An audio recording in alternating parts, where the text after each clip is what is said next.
Hi, my name's Keith Van Larshat, and a number of our Patriot customers have asked us, how does the Patriot chipper do with bamboo? So today we're going to give you a little demonstration using our electric chipper, and we're going to be using some green bamboo that's between about 1 inch and 2 inches in diameter, and then we'll show you what the chips look like.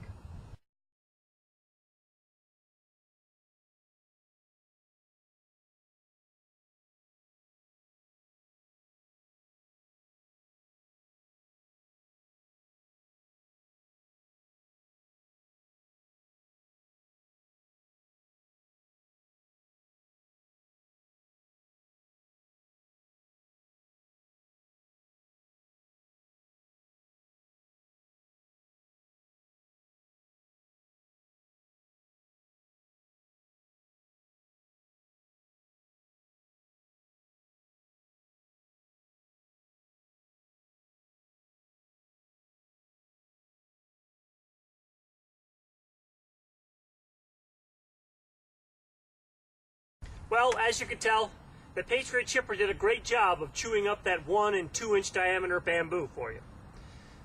So if you're someone who has a problem with bamboo, why don't you consider using a Patriot chipper to shred up your bamboo into nice coin-sized chips.